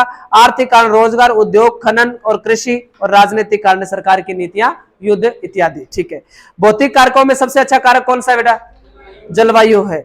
इसीलिए कौन से क्षेत्रों में जनसंख्या नहीं रहती? उष्ण कटिबंधीय में और शीत कटिबंधीय में। तो कहां रहती है? जहां पर शीतोष्ण कटिबंधीय हो और जलवायु मानसूनी हो। विश्व के उत्तरी गोलार्ध में कितने प्रतिशत जनसंख्या बेटा? 90। और दक्षिणी गोलार्ध में 10%। उत्तरी गोलार्ध में सर्वाधिक जनसंख्या कितने के मध्य? 20 से 40। कितने प्रतिशत? 50%। और 40 से 60 30%। बाकी 10% ऊपर या नीचे। ठीक है, आगे देखो। विश्व की लगभग 60% जनसंख्या कितनी ऊंचाई तक रहती है बेटा? समुद्र तल से। विश्व के 5 समुद्र तट से या तट सीमा से कितने किलोमीटर तक दुनिया की 50% जनसंख्या रहती है? 500। और कितनी? 50%। दोनों बातें होगी। अच्छा, आगे बताओ। विश्व के कितने प्रतिशत भूभाग पर दुनिया की 90% जनसंख्या निवास करती है? 10% भूभाग पर। विश्व का अधिवासीय क्षेत्र कितना है? 60% है। अधिवासी मतलब रहने योग्य क्षेत्र कितना है? 60। ये 60% किसका है बेटा? पूरी पृथ्वी का है या केवल स्थल भाग का? स्थल भाग का। शाबाश। दुनिया में कितने बड़े समूह हैं? 4 बड़े समूह। कौन कौन से? दक्षिणी पूर्वी, सॉरी ये एक हो जाएगा, उत्तरी पूर्वी यूएसए, और दूसरा बेटा पश्चिमी यूरोप, दक्षिणी पूर्वी एशिया और पूर्वी एशिया। पूर्वी एशिया और दक्षिणी पूर्वी एशिया में कितने कितने प्रतिशत है? पश्चिमी यूरोप में भी कितने प्रतिशत है? और उत्तर पूर्वी यूरोप में कितने प्रतिशत है? उत्तर पूर्वी यूएसए में कितने प्रतिशत है? 5%। टोटल मिलाए तो लगभग कितना प्रतिशत हुआ? 80% हुआ। ठीक है, आगे देखो। आप बेटा बताओ, पूर्वी एशिया और दक्षिणी पूर्वी एशिया में अधिक जनसंख्या का कारण कृषि, और उत्तर पूर्वी यूएसए तथा पश्चिमी यूरोप में जनसंख्या का कारण औद्योगिक विकास। ठीक है, इसके नीचे एक लाइन छोड़ दी बेटा हमने, यहां विश्व की 3/4, तो बात सही है। बस विश्व में जनसंख्या वितरण महाद्वीप। महाद्वीप फटाफट बोलो बेटा। अरे उसमें क्या देख रहे हो? तो पढ़ा हुआ है पहले का, तो रिपीट करोगे। सबसे पहला कितने प्रतिशत? दूसरा कितने प्रतिशत? 16.5%। तीसरा यूरोप कितने प्रतिशत है? 10%। इसके बाद में दक्षिणी अमेरिका, और उसके बाद में उत्तरी अमेरिका, और लास्ट कौन सा? क्योंकि अंटार्कटिका पर जनसंख्या नहीं रहती। यही बात थी। अब बताओ, एशिया के 2 सर्वाधिक जनसंख्या वाले देश। चीन कितने प्रतिशत? लगभग 19%। और भारत कितने प्रतिशत? अफ्रीका का सर्वाधिक जनसंख्या वाला देश नाइजीरिया। कौन सा हो जाएगा बेटा? यूरोप का सर्वाधिक जनसंख्या वाला देश दक्षिणी अमेरिका का सर्वाधिक जनसंख्या वाला देश ब्राजील। उत्तरी अमेरिका का सर्वाधिक जनसंख्या वाला देश यूएसए। और ऑस्ट्रेलिया का सर्वाधिक जनसंख्या वाला देश ऑस्ट्रेलिया। ठीक है, आगे पढ़ो। आगे कौन सा वर्गीकरण था इसका?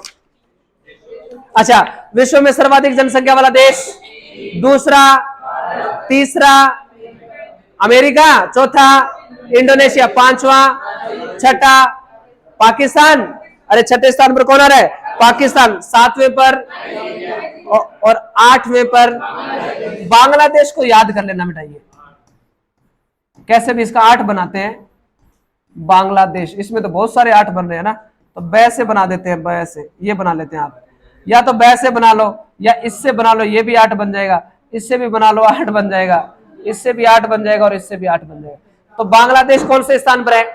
अरे तो बीच में एक हिंट तो रखे भी, एक हिंट तो रखना ही चाहिए अपने को, ठीक है। तो अब देखो, तो देखो अब क्या, बांग्लादेश कौन से स्थान पर आएगा बेटा? 8वें स्थान पर आएगा। अब पहला कौन सा है? दूसरा, तीसरा, चौथा, पांचवा ब्राजील और छठा पाकिस्तान, सातवां और आठवां। अब लास्ट 2 बचे हैं बेटा हमारे, रूस और जापान, रूस और जापान, बस लास्ट इनको 2 को अलग से सेट कर लो भी, रूस और जापान हो जाएंगे बस। विश्व के ये जो टॉप 10 जनसंख्या वाले देश है बेटा, इनमें से 6 कौन से महाद्वीप के हैं और ये कितने प्रतिशत जनसंख्या रखते हैं? इसीलिए एशिया को क्या कहते हैं? मानव का घर कहते हैं, ठीक है। चीन में जनसंख्या सर्वाधिक कौन से क्षेत्र में रहेगी? दक्षिणी पूर्वी क्षेत्र में रहेगी। उसका कारण क्या है? मंचूरिया क्षेत्र और सिचुआन बेसिन, मतलब कृषि और औद्योगिक दोनों क्षेत्र वहां पर क्या है? ज्यादा नदी घाटियां भी है। पश्चिमी राजस्थान में अधिक जनसंख्या का कारण क्या है बेटा? अरे सुन लो सारे, पश्चिमी जनसंख्या में अधिक जनसंख्या कारण आईजीएनपी। जावा द्वीप पर अधिक जनसंख्या रहती है, सुनो पहले, जावा पर तो अधिक जनसंख्या रहती है और सुमात्रा पर कम जनसंख्या रहती है उसकी तुलना में। तो कारण क्या है कि जी जावा तो उपजाऊ भूमि वाला है और सुमात्रा अनुपजाऊ, लेकिन सुमात्रा पर जितनी जनसंख्या रहती है वो घनत्व क्या है? सबसे ज्यादा है। तो विश्व का सर्वाधिक जनसंख्या घनत्व वाला देश, एशिया का सर्वाधिक जनसंख्या घनत्व वाला देश सिंगापुर, और भारत का सर्वाधिक जनसंख्या वाला जो राज्य है और राजस्थान का जिला कितना? 595, कितना बेटा? 595, तो बस ठीक है। आगे देखो, कनाडा की 2/3 जनसंख्या हमने चित्र में पढ़ रखा है बेटा, कनाडा की 2/3 जनसंख्या भी कौन से भाग में रहेगी? दक्षिणी पूर्वी भाग, क्योंकि उसको कनाडियन शील्ड बोला था ना बेटा हमने, कनाडियन शील्ड। और मैंने आपको क्या कहा था कि ज्वालामुखी उद्गारों से निर्मित जो स्थल आकृति होती है ना, उसको कनाडा में क्या कहते हैं? शील्ड कहा जाता है, पढ़ा है ना हम लोगों ने। तो कनाडियन शील्ड है ना, उस पर कितनी झीलें आती है? 5 झीलें आती है, जिनको क्या कहते हैं? फिंगर लेक, पढ़ा था ना हमने, फिंगर लेग्स कहा जाता है। और इनका मैंने आपको 2 प्रकार से बताया हुआ बेटा कि इनका पश्चिम से पूर्व क्रम भी पूछा जा सकता है। 2 प्रश्न, एक सुपीरियर का है और एक विनिपेग का है, और इनकी नहरों का है और इनके किनारे शहरों का है। तो ये यहाँ का क्षेत्र जो है वो इंपॉर्टेंट है, ये सारी चीजें आपको याद करके जानी है, ठीक है। आगे देखो, पाकिस्तान में अधिक जनसंख्या का कारण क्या है? सिंधु नदी के आसपास रहेंगे, बस काम ये, ठीक है। और बांग्लादेश वाले गंगा ब्रह्मपुत्र के पास रहेंगे। और यूएसए की 85% जनसंख्या कितने एरिया में रहती है? अब देखो, आपको याद होगा, वो चित्र याद करोगे तो 100 डिग्री पश्चिमी देशांतर के पूर्व में, तथा कितने से? 30 से 45 डिग्री उत्तरी अक्षांशों के मध्य यूएसए और कनाडा की 85% जो जनसंख्या है वो निवास करती है। बस बात खत्म। आगे देखो, बस इतना, विश्व की 50% जनसंख्या कृषि पर निर्भर है। और इजराइल में ज्यादा जनसंख्या का कारण क्या बेटा? अनुसंधान। जॉर्ज बी क्रेसी ने क्या कहा है? जॉर्ज बी क्रेसी ने क्या कहा है? फटाफट बताइए। रहती है, ठीक है। जनसंख्या घनत्व अपने को पढ़ना नहीं है, और इसके बाद में आगे पढ़ना अपने को नीचे, यहां पर पोषक तत्व है ना बेटा, यहां से नीचे से शुरू कर लो। विश्व का औसत जनसंख्या घनत्व कितना? चलो मैं आंकड़े लिखते हुए चलूंगा ताकि रिपीट में कोई दिक्कत ना आए। विश्व का औसत घनत्व कितना? 52 व्यक्ति, ठीक है बेटा। और विकासशील देशों का औसत घनत्व कितना? 70 व्यक्ति। और विकसित देशों का जनसंख्या घनत्व 27। 3 आंकड़े तो अपने को साफ साफ ये याद रखने हैं। महाद्वीपों के अनुसार क्या बेटा? जन घनत्व। जन घनत्व सबसे ज्यादा किस है? महाद्वीप का है। तो चलो निकाल लो, आगे देखो बेटा। बात तो पहले तो वहीं से शुरू होगी है ना, सेम ही चल रहा है बेटा, लगभग सेम ही है, सेम ही है। जैसे जनसंख्या वैसी जन घनत्व है, कोई दिक्कत ही नहीं है इसमें। आंकड़ा लगभग मेरे ख्याल से तो याद करने की आवश्यकता नहीं है, आंकड़ा कम ही पूछा जाएगा जनसंख्या का, लेकिन अगर फिर भी याद रखना है तो कोई दिक्कत नहीं आएगी इसमें, ठीक है। देखो क्रम याद ही है बेटा, महाद्वीपों का जो जनसंख्या के अनुसार एशिया 134, अफ्रीका 35, तो 34 के बाद में 35 और 35 के बाद में 32, लाइन तो एक ही है। तो एशिया, अफ्रीका, यूरोप, दक्षिण अमेरिका, उत्तरी अमेरिका और ऑस्ट्रेलिया सेम ही है। आगे 134, 35, 32, 22, 16, 4 कितना हो जाएगा? 22, 16, 4। पहले कितना? 134, फिर कितना? 35, फिर कितना? 32, फिर कितना? फिर कितना? और फिर कितना? 4। ठीक है, चलो आओ फिर एक बार रिपीट करते हैं। पहले अपने आधार लेकर चलना है जनसंख्या को। सबसे बड़ा महाद्वीप बताओ जनसंख्या में? एशिया। दूसरा फटाफट बोलते चलो बेटा, कौन सा हो जाएगा? फिर कौन सा आएगा? यूरोप। फिर कौन सा आएगा? दक्षिणी अमेरिका। फिर कौन सा आएगा? उत्तरी अमेरिका। और फिर कौन सा आ जाएगा? ऑस्ट्रेलिया। ठीक है, अब बताओ एशिया में विश्व की कितने प्रतिशत जनसंख्या? अफ्रीका में कितनी जनसंख्या? यूरोप में कितने प्रतिशत जनसंख्या? अच्छा, फिर हमने पढ़े इसका सर्वाधिक जनसंख्या वाला देश चीन, कितने प्रतिशत बेटा? लगभग कितने मान लो। और दूसरा कौन सा हो जाएगा? कितने परसेंट है? हाँ ठीक है, ये हो गया। अफ्रीका का सर्वाधिक जनसंख्या वाला देश नाइजीरिया। अच्छा, यूरोप का सर्वाधिक जनसंख्या वाला देश? दक्षिणी अमेरिका का? और उत्तरी अमेरिका का? और ऑस्ट्रेलिया का? बिना देखे सारे विद्यार्थी मेरे को बताओ कि इस एशिया महाद्वीप का जनसंख्या घनत्व कितना है? फिर कितना है? और फिर कितना है? और फिर कितना है? फिर कितना है? और फिर कितना है? 4 है। बस ठीक है, 2 चीजें और देश उनके साथ ही अपने कंप्लीट कर लिए। आगे देखो, एशिया का सर्वाधिक जनसंख्या घनत्व वाला देश हमारा याद किया हुआ, पहले से याद कर लिया, कौन सा? सिंगापुर हो जाएगा बेटा। ठीक है, एशिया का तो सिंगापुर हो ही गया। और अफ्रीका का कौन सा है? बुरुंडी। कौन सा देश है बेटा अफ्रीका का?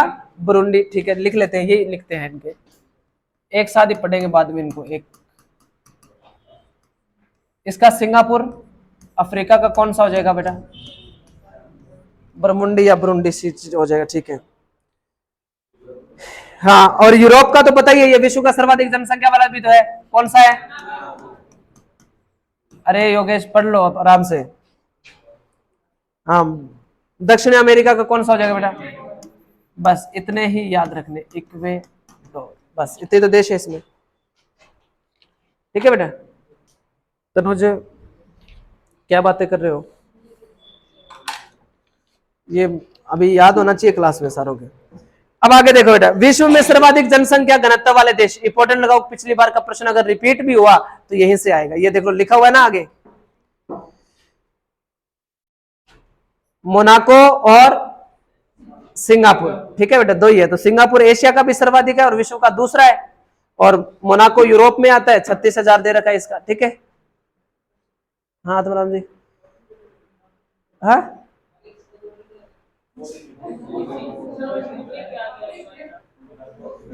हाँ, वैसे ही बनाया हुआ है। आगे देखो, विश्व में न्यूनतम, अरे देखो, एक तो आप लोग ध्यान, पता नहीं, जो इंपॉर्टेंट बात है कम से कम उस पर भी तो ध्यान दे ही सकते हो आप लोग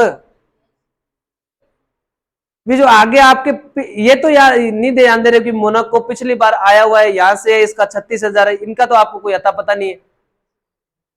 बेफजूल की बातों पर ध्यान देना है आप लोगों को, और फिर ये दांत निकालने हैं। 1 महीना आपके पेपर का रहा है। विश्व में न्यूनतम जनघनत्व वाले देश, तो देख लो बेटा, मंगोलिया, मरुस्थली तो है बेटा, मरुस्थली तो कम ही होगा जनसंख्या घनत्व। और दूसरा इसके बाद में कनाडा और ऑस्ट्रेलिया। कितने व्यक्ति बेटा? 3-3, क्योंकि ऑस्ट्रेलिया में तो जनघनत्व में भी देख लो बेटा हम कितना पढ़ के आए हैं, 4 ही तो पढ़ के आए हैं। और इसके बाद में देख लो कनाडा और वह ऑस्ट्रेलिया में क्या कहती है, और एवरेज निकाले इनका तो 3-3 ही है। ये तो महाद्वीप के अनुसार पढ़ा है हमने यहाँ पर, तो वैसे तो इनका 3-3 ही है। तो ये तो आराम से याद ही रह जाएगा। कनाडा और हमने ऑस्ट्रेलिया का 4 पढ़ ही रखा है, तो कम वाला याद रहे। मंगोलिया, मरुस्थल, 2 ही व्यक्ति वहां पर प्रति वर्ग किलोमीटर रहते हैं। हमारे थार के मरुस्थल में तो 130 व्यक्ति के आसपास औसत आता है हमारा।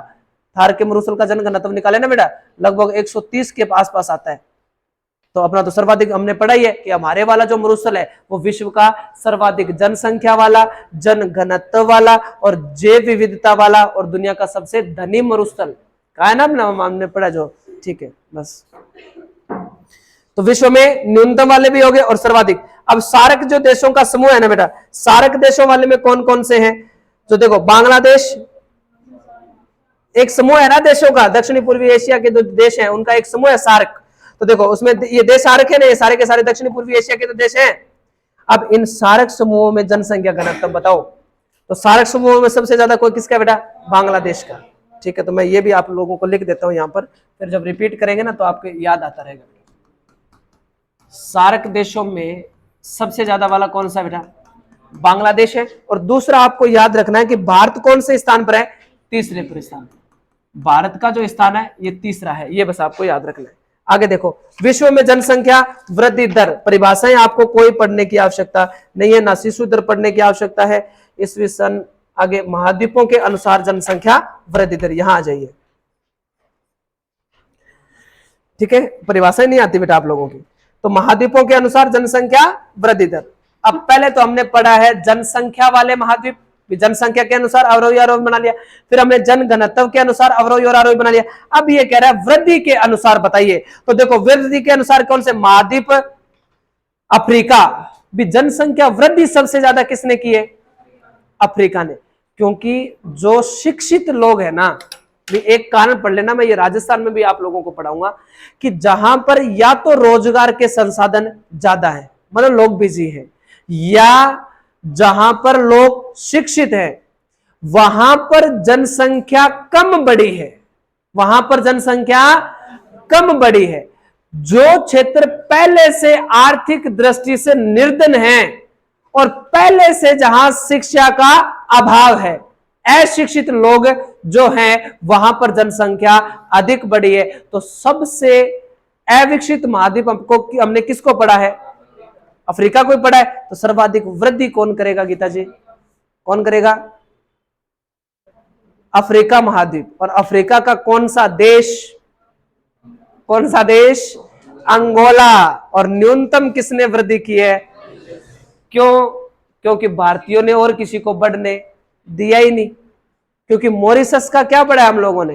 देखो वो अगर उनकी एक एक विशेषता आप लोगों के दिमाग में है तो आप आराम से सोच विचार करके कर सकते हो। क्योंकि हमने पढ़ा ना बेटा कि विश्व में किन किन देशों में वो भारत जो के लोग हैं वो ज्यादा रहते हैं। तो एक तो कनाडा हो गया और दूसरा मैंने मॉरिशस अफ्रीका का ऐसा देश है जहां पर सर्वाधिक भारतीय निवास करते हैं। मॉरिशस विश्व अपना एक ऐसा देश है अफ्रीका महाद्वीप का जिस पर सर्वाधिक भारतीय, तो यहां पर निवासी भारतीय ज्यादा करते हैं। तो जनसंख्या तो किसकी बढ़ेगी? भारतीयों की बढ़ेगी। हाँ तो फिर बेटा भारतीयों की ज्यादा बढ़ेगी तो अफ्रीका वालों की तो न्यूनतम ही बढ़ी।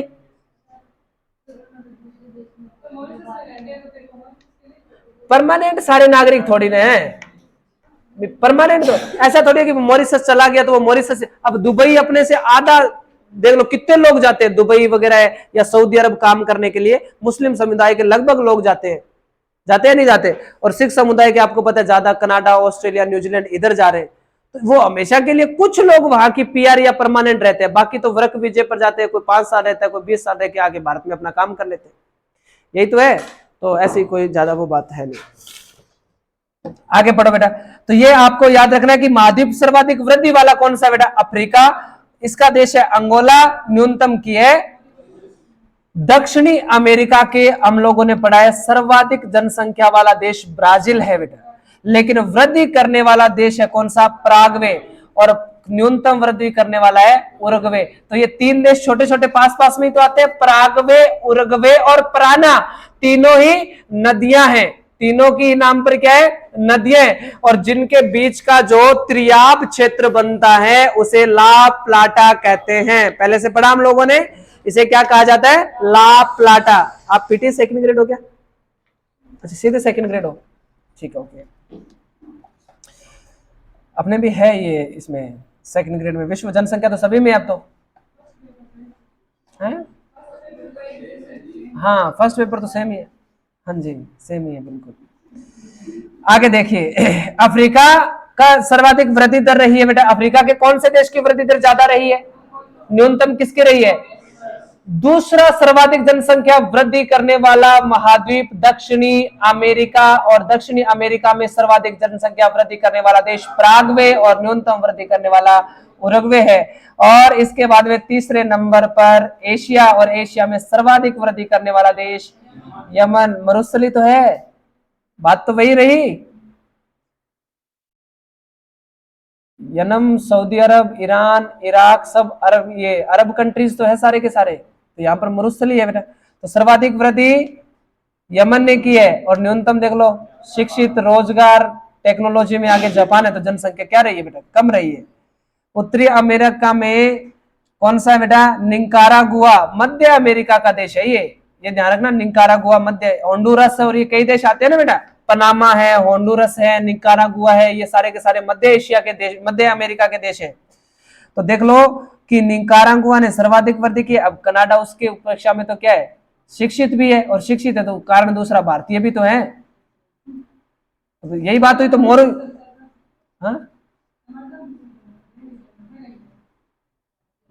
हाँ लग पीआर ही प्राप्त करते हैं, मूल तो भारत के ही गिने जाते हैं।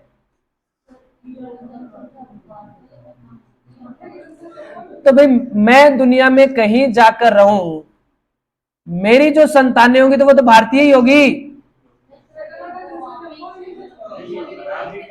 अरे वो तो अप्रवासी गिने जाएंगे या प्रवासी गिने जाएंगे, मूल जनसंख्या में कैसे गिन सकते हैं हम उनको? देखो तो सारे तो 5% लोगों ने ले ली होगी, 10%। हाँ देखो भारतीय तो देखो एक बात सुनो, कनाडा में लगभग भारतीय नहीं कह सकते अपने, कनाडा में लगभग सिख समुदाय के लोग या पंजाब के लोग ज्यादा है। अरे मेरा कहने का मतलब एक तो पूरे भारत से लोग जाए वहां पर, एक तो पूरे भारत से जाए तो हम कह सकते हैं कि वहां पर तो बहुत भारतीय निवास करते हैं। लेकिन अब स्पेशल एक क्षेत्र है, वो कौन सा? पंजाब प्रांत, उसी से जा रहे हैं। तो पंजाब की जनसंख्या का टोटल देखो कितना प्रतिशत गए होंगे, और फिर वहां पर कितने प्रतिशत लोगों ने पीआर वहां के लिए होगी। खैर मैं इतने समझा पाऊंगा इस बात को। आगे देखो छठा देश कौन सा जनसंख्या वृद्धि दर में? यूरोप देश है बेटा। इसके ये देशों के नाम है बेटा, बीएसएफ मतलब ब्रिटेन, स्वीडन और फ्रांस। यहां पर क्या रही है बेटा? धनात्मक वृद्धि दर रही है। धनात्मक मतलब ज्यादा बड़ी है। वृद्धि दर 3 प्रकार की होती है, सारे सुनो आराम से। एक होती है ऋणात्मक वृद्धि दर, एक होती है धनात्मक वृद्धि दर, और एक होती है विस्फोटक वृद्धि दर। कौन सी होती है? ऋणात्मक वृद्धि दर का मतलब कमी आना नहीं होता है, मतलब संतुलित रहे, स्थिर रहे जनसंख्या। वो कौन सी होती है? ऋणात्मक ही गिना जाता है, बड़ी नहीं है, इतने मरे और इतने का जन्म हो गया तो बराबर ही है जी। धनात्मक मतलब पहले से कुछ गुना बड़ी है, और विस्फोटक तो भारत वाली है। अब देख लो कैसे बड़ी है। विस्फोटक वृद्धि दर है भारत की, ठीक है, क्योंकि 17.66 है, पता नहीं इतनी वृद्धि है हमारी। पहले की टोटल जनसंख्या का 17.66% बढ़ाया हमने, और 100 करोड़ का ही 17 करोड़ प्रतिशत है। 100 करोड़ का 17 करोड़, तो 17 करोड़ तो सीधे ही हो गए, और बाकी आगे हम 140 के आसपास है, तो 40 का 17 और कर लो, फिर 5-7 करोड़ और हो गए, तो मतलब 23-24 करोड़, और पाकिस्तान सारा ही 19 करोड़ है। हमने तो 10 सालों में बढ़ा दी कितनी? 20-22 करोड़, और पाकिस्तान सारा ही 19 करोड़ है, जिसकी जनसंख्या टोटली 19 करोड़ है। तो मतलब एक पाकिस्तान तो पैदा कर ही दिया 10 सालों में। तो बात तो यही है कि एक पाकिस्तान पैदा हो रहा है 10 सालों में, तो ये इसको कहते हैं क्या? विस्फोटक वृद्धि दर। और यूएनओ ने भी क्या कर दिए? हाथ जोड़ दिए, 2050 तक भारत ही होगा इस दुनिया पर, फिर और तो होंगे ही कौन। सही बात है। तो यूएनओ ने कहा ना 2050 तक भारत की हालत क्या होगी? तो हालत क्या होगी दुनिया में? भारत ही होगा सारी जगह। फिर तू कहा गया? कनाडा में जाके पूछ लो, तू कहा गया भारतीय का? तो श्रीलंका जाओ, तो आप कहां के हो? भारतीय।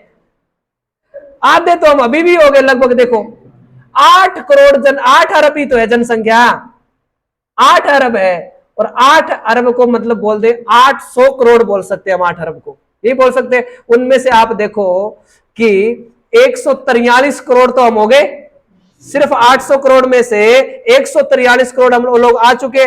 और इसमें ये यूरोप वालों का ही एक कथन है, मैं आपको बता देता हूं। देखो अभी सुनाता हूं आपको, एक लाइन सुनाता हूं। ये है माल्थस। जनसंख्या में इसका बहुत बड़ा नाम है। फर्स्ट ग्रेड के ज्योग्राफी के पेपर में भी इसका प्रश्न आया था कि माल्थस का पूरा नाम बताओ। भी इतना प्रसिद्ध व्यक्ति है। इसने एक लाइन लिख रखी है कि इसके माल्थस के अनुसार जनसंख्या में वृद्धि दर ज्यामितीय या गुणोत्तर श्रेणी में होती है। भी गुणोत्तर श्रेणी मतलब एक के बाद में दो, दो के बाद में चार, चार के बाद में आठ और आठ के बाद में 16, ऐसे जनसंख्या बढ़ती है। और प्रत्येक 25 सालों में जनसंख्या 2 गुना बढ़ती है। कितनी बढ़ती है? 2 गुना। माल्थस का कहना क्या है? प्रत्येक 25 सालों में जनसंख्या कितने गुना? तो अब हमारी जनसंख्या कितनी? 143 करोड़। मान लो 2025 चल रहा है तो 25 साल जोड़ो, 2050 और 2050 में 143 का 2 गुना 286 करोड़, मतलब लगभग 300 करोड़। दुनिया कितनी? 900 करोड़। और हमारे कितना? 30%। कौन अकेला? भारत। जय हो ना। ठीक है, देखो आगे देखिए बेटा।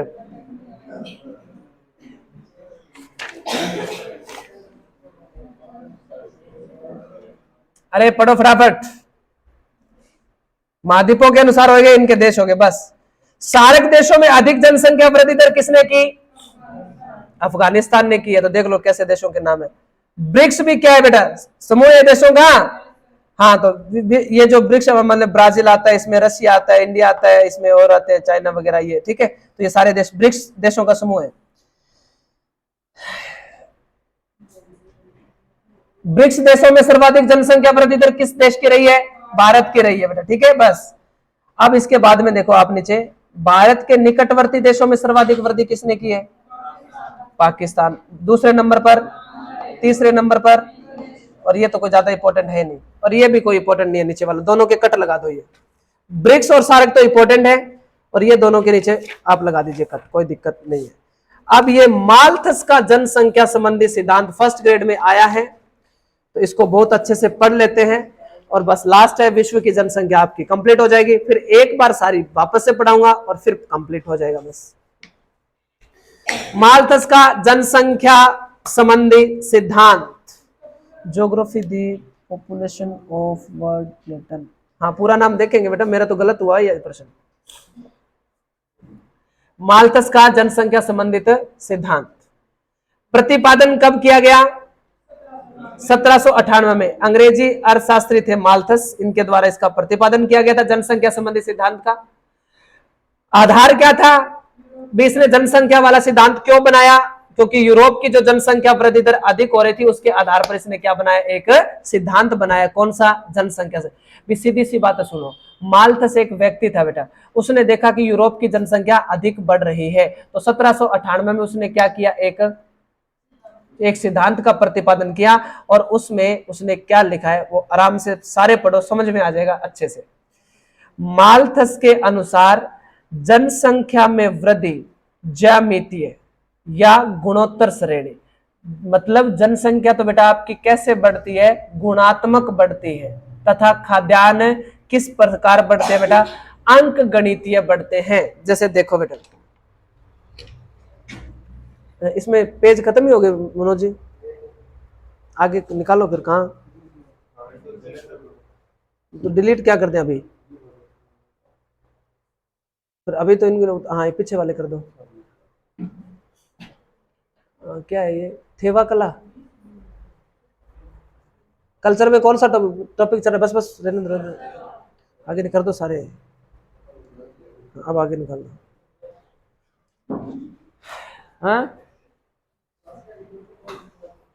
मैं हाँ पढ़ा दे। कल्चर कौन सा?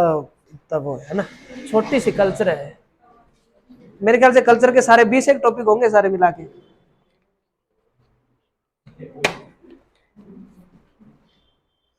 अरे माल्थस समझो, इधर आओ। कौन सी कल्चर है अपने? ठीक है, माल्थस। कल्चर से कोई एमए बीएड होता है क्या? कल्चर विषय है क्या? कल्चर कोई एमए होती है क्या कल्चर से? अच्छा, सहायक सब्जेक्ट है ना, एक सहायक विषय है, यही है क्या? चलो ठीक है, कोई बात नहीं। अब देखो भाई, माल्थस का सिद्धांत मैं आपको सिंपल भाषा में बताऊं। ये कहता है कि आपकी जनसंख्या ऐसे बढ़ेगी, 1, 2, 4, 8, 16, 32। जनसंख्या तो ऐसे बढ़ेगी, लेकिन खाद्यान्न है ना, खाना, वो 1, 2, 3, 4, 5 और 6, खाना बढ़ता है ऐसे। समझ गए मेरी बात को? बस ये इसका सिद्धांत है। तो खाना तो क्या रहेगा, खाद्यान्न की तो समस्या उत्पन्न होगी ना बेटा, कि खाना तो बढ़ेगा अंक गणितीय हिसाब से, और वो बढ़ेगी ज्यामितीय या गुणात्मक हिसाब से, तो खाने की समस्या तो आएगी। तभी तो देशों में क्या आ रही है, भूखमरी आ रही है बेटा, गरीबी आ रही है, अकाल आ रहे हैं। ठीक है, आगे देखो। माल्थस के अनुसार जनसंख्या में वृद्धि ज्यामितीय या गुणोत्तर श्रेणी में होती है, जैसे 1, 2, 4, 8, जबकि खाद्यान्नों में वृद्धि अंक गणितीय 1, 2, 3, 4 या समानांतर श्रेणी में होती है, मतलब लगातार बढ़ती है। माल्थस के अनुसार 25 वर्षों में जनसंख्या कितनी हो जाती है बेटा, 2 गुना हो जाती है। अगले 200 वर्षों में जनसंख्या 256 गुना। भारत की 256 गुना तो नहीं करें, ठीक रहेंगे। 200 साल तो कितने को होते, आ ही जाएंगे। हैं? हाँ, पहले क्या,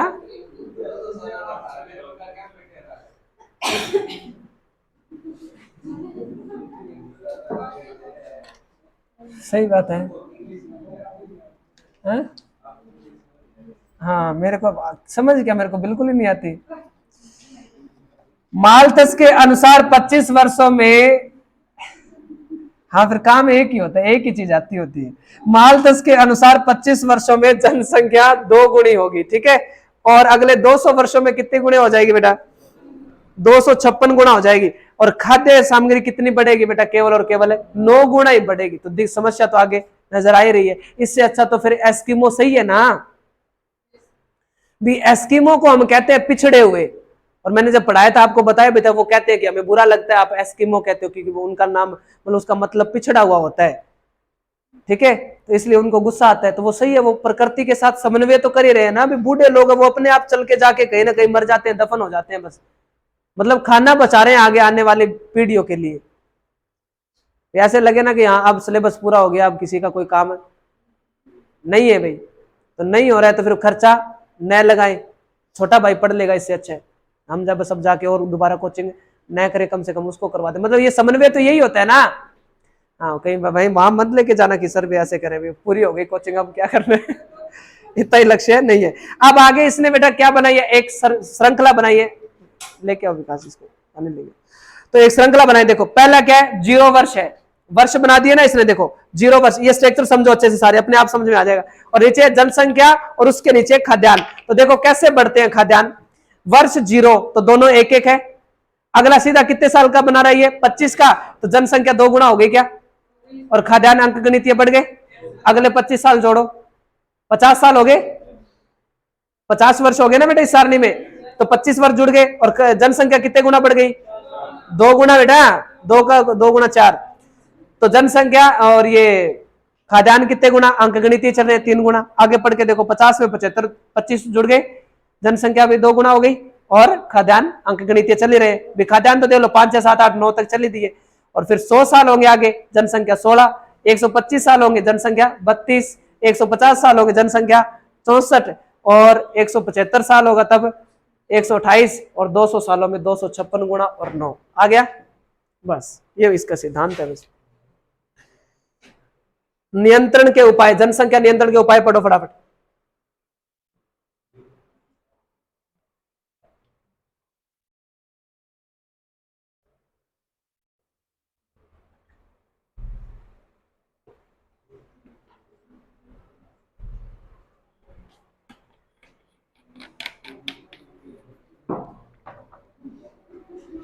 हाँ पढ़ लो बेटा। सकारात्मक दृष्टि से रोकना और निवारण करना बेटा।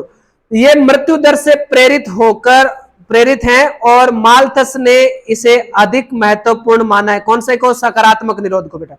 ये जनन क्षमता से संबंधित है, और माल्थस के अनुसार यदि नैतिक समय व विवाह जो है स्थगन आदि अपनाए जाएं तो कुछ मात्रा में जनसंख्या में कमी हो सकती है। स्थगन मतलब लंबे समय तक रोकना बेटा इसको।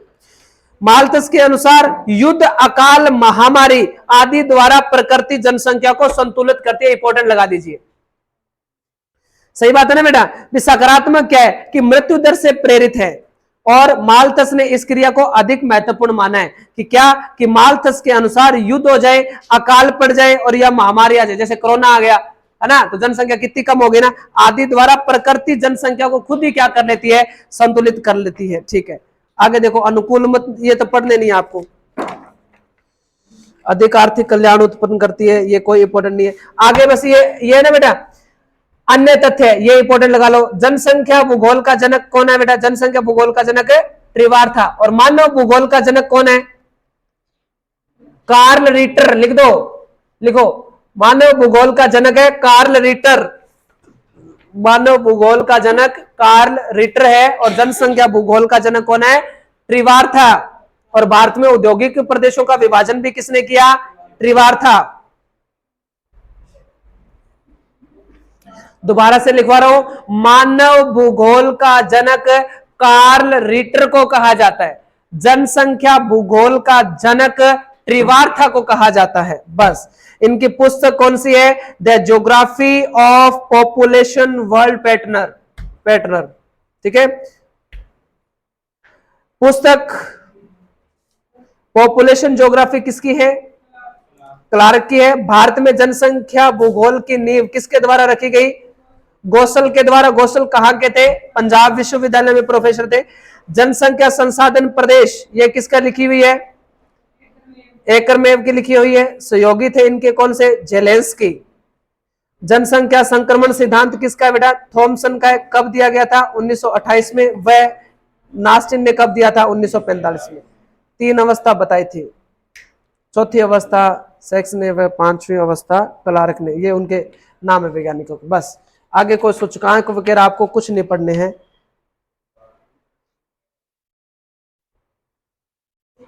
बस, सारे विद्यार्थी कितने बजे तक है क्लास मेरी? पता करो, फिर मैं इनको या तो नया टॉपिक शुरू करवाऊं या इनको फिर यही देते हैं। इतने बड़ा, अब वापस से पहला पेज निकालो और सारे अपने आप पढ़ना शुरू कर दो। इसको एक बार रुक सकती है ना, वैसे स्टॉप तो हो ही सकती है।